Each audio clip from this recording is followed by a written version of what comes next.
Welcome to Dinner Party of the Past. Last week, well, I was on a different show, interviewing people about Napoleon's failed invasion of Russia. Fortunately, someone died, so I lost my job. And now we're going to be interviewing some economists from the 1800s. How, you ask? With our new machine called the Time and Real Definitive Inside Spaceship.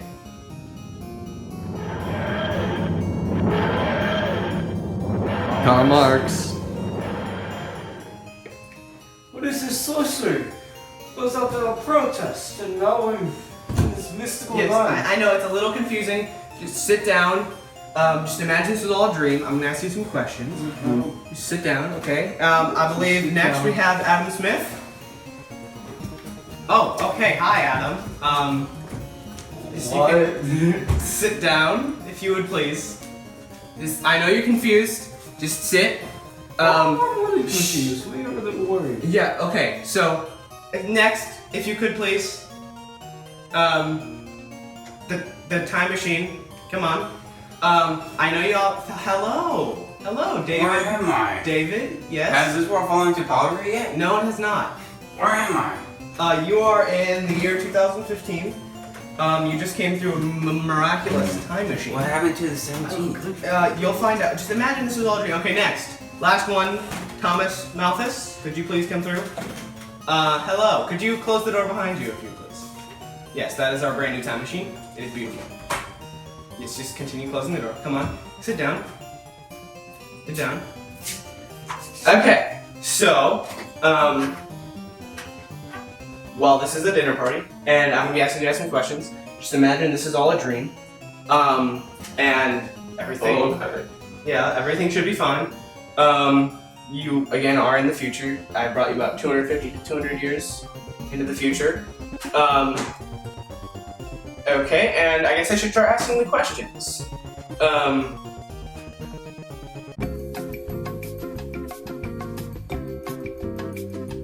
And we're back because our cameraman failed, knocked over the camera. I'm sorry. You're fired. Oh, okay. I don't have authority to do that, but I'll put in a good word with the big man to get you fired. Okay, let's start with the questions. You can never get me alive. Too bad. Okay, first of all, what is industrialization? We'll go to you, Karl Marx. Industrialization is where the capitalists took over everything. Whoa, okay. Industrialization was when we all decided that we wanted to advance our society more, and people started creating new technologies like the steam engine. Not necessarily capitalism being the problem. So you made tons of machines and you accelerated a lot more. So on this subject, how and why did it happen? It happened because people wanted their lives to be easier and they wanted more advancements. And when people started seeing new ways to advance agriculture, it spread into urbanizing. And when and where did it first start? Again, why did it first start? It started in the early 1700s in Britain because they had a good source of coal, and one of their new technologies, the steam engine, ran off coal. And so they could power themselves using that. And because Britain was colonizing all over the world, in America and the East Indies, they were able to have access to so many resources to fuel their economy. Yeah, that's great. Okay, I guess we'll go back over to you, David. Okay. My question for you is, how did this change society and people's life? Not necessarily your own, but everyone in general. In general, it gives people more jobs. It helps provide for the family. But sometimes it's not the best thing because of the wages, but... Okay, calm down. We are not at the problems yet. Go to everyone else. Well, now we heard again, so there are more jobs, people have more wages. I'll go to each of you individually. How did it change your life? We'll start with you, Thomas, again. Well, it helped me to see that there was a serious problem with all of the people. It didn't necessarily make my life better, but I was able to get a job and write a book on the problems of the world, so that was great. Yes. Karl Marx. Well, what I saw is that men, women, children, families, and every group of people started to work together, which was great. It would have worked better with socialism, but that being said, yeah. Well, what I personally saw is the the prices of goods actually began to drop. So everything was cheaper, you could get more of it, life was made easier. So for the upper class, life was made easier, you could get more stuff, Yes. society was advancing. Finally to you, David, to finish it off. Well, I was a Jew first, but then I changed religion and my father kicked me out of his business. So I started my own business. And now I was able to retire at 42 and I'm still happy and rich. Just buy anything I want. That's great. I haven't retired yet, especially not at 42. Still to you, David, what benefits did industrialization bring in general? Well, it helped families provide for food most of the time. And like, gives a chance for most people. So. That's great. But again, every time there's new benefits, there are probably problems. So I guess to start with you, Thomas, what problems do you see industrialization? Yes. I wrote a book on the problems of this. So the problems were that we had a bad ratio of food to population. We couldn't feed the population. So one had to give. Either more people had to die, or we had to figure out a way to create more food.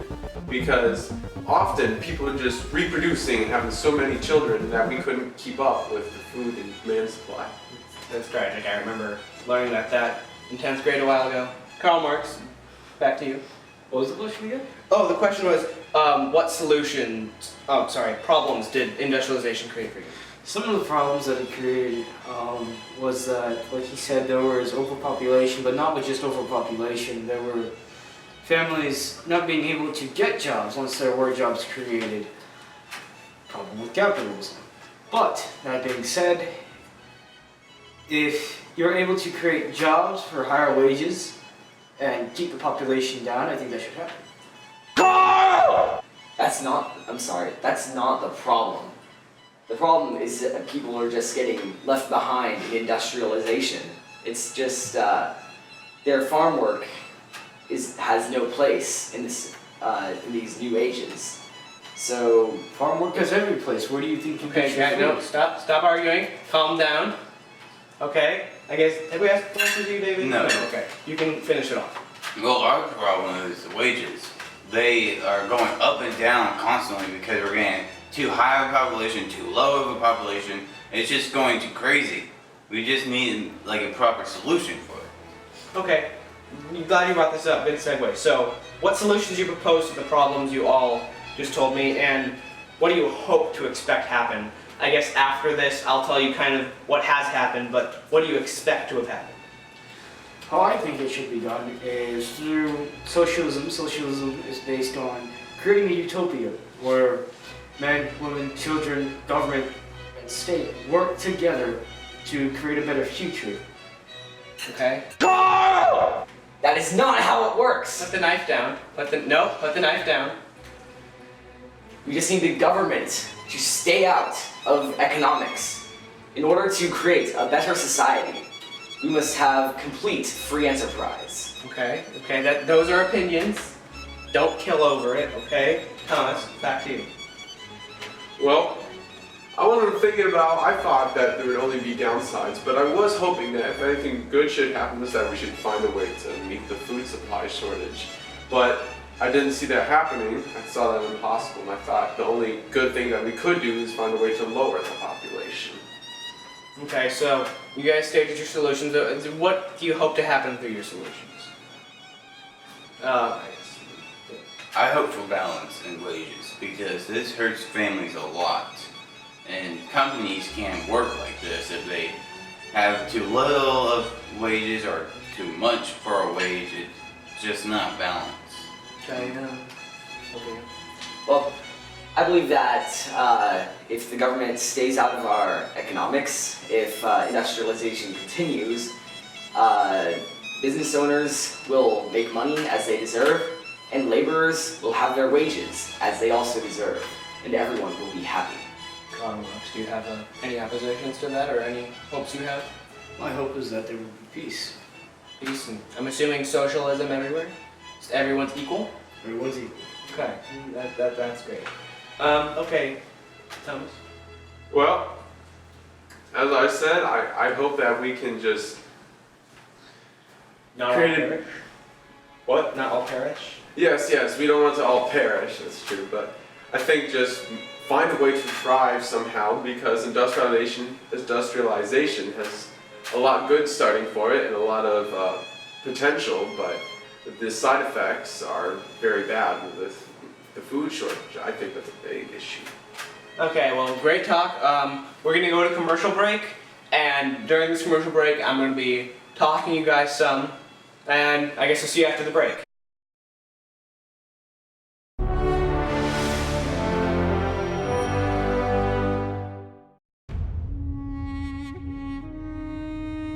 Papa, can you tell me a story?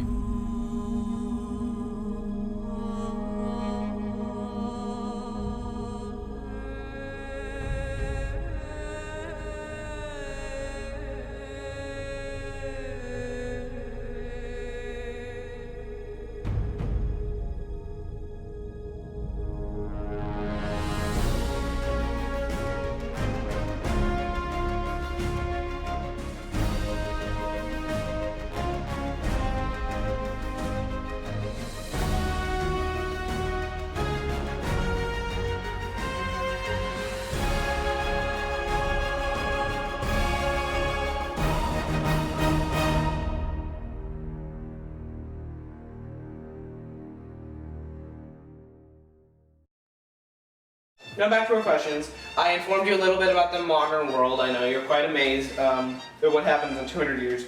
But do you think industrialization from your time was worth it? Or like, did the benefits outweigh the problems? David. Well, one thing that definitely was better than, like, they outweighed all of our problems was how people actually had some jobs. I know there was some changes in wages that we need to implement the iron law to, but other than that, it basically was better. Okay, it's your turn now. Well, I would say it was very worth it. It brought much more wealth to the nations and many advancements. Okay, Thomas? Yes, it was worth it, though it brought big issues. I mean, I say this over and over, but the food supply shortage was something I seriously thought would destroy the world. But we have managed with our technical things back then to still not feed people, but hopefully it got better.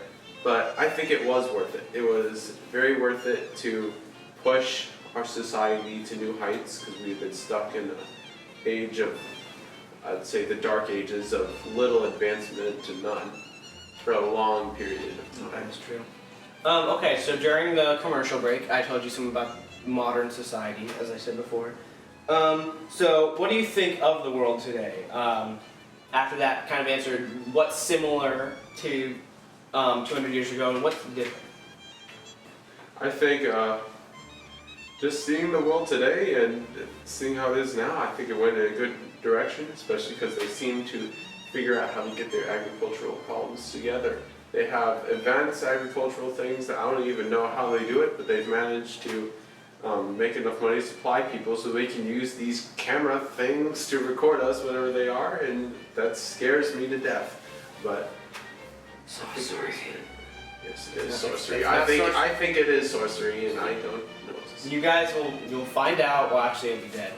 Well, economically, this world almost seems similar, like there's still capitalism. However, the government does seem to control quite a bit of this, and it is different, as all of them have said. The sorcerous ways of this age are very advanced. Yes. So, obviously, you've seen what it is. Do you see any problems that still exist from industrialization? We'll go over to you, Thomas.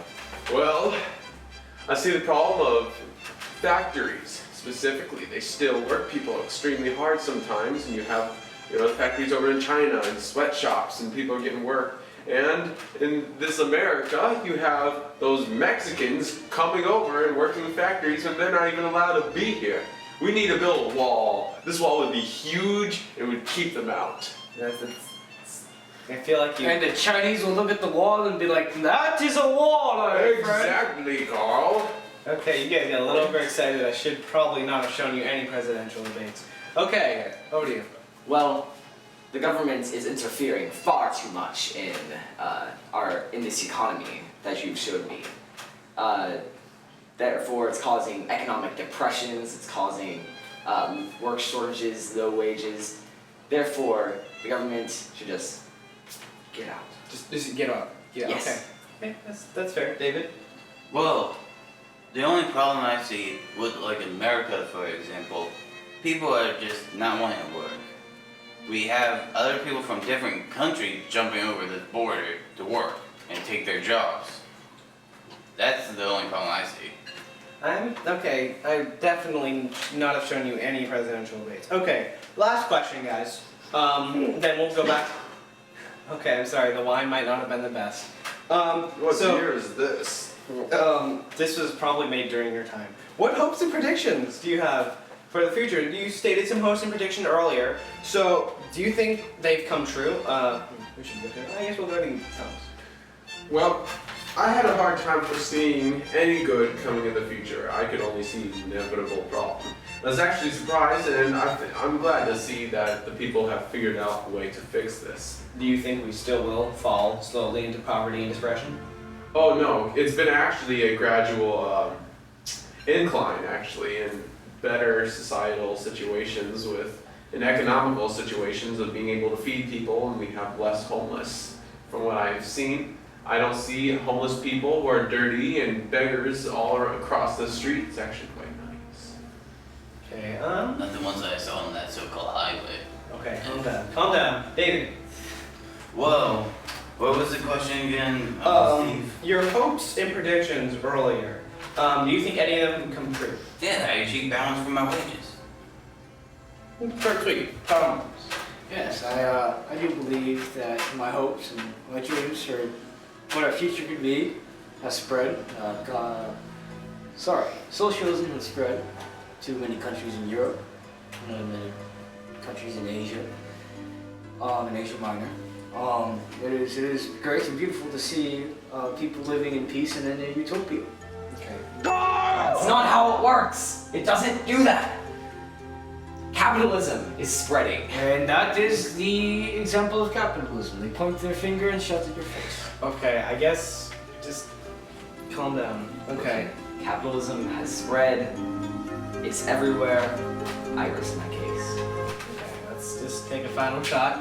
Wait, I could when drink do this. we get the bun the cameraman? You said we would fire him. Oh no. The socialist king is dead! Oh, not again! Meanwhile, I have poisoned you. And I'm immune to 37 different poisons. Oh my god! Because I was poison drinking. Not again! Not again! Commercial break!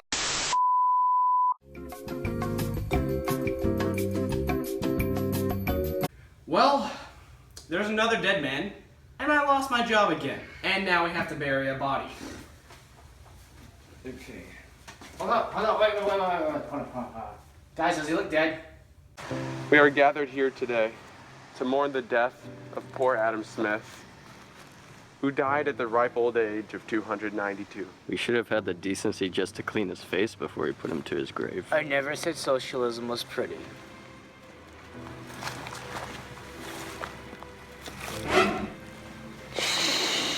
You're dead.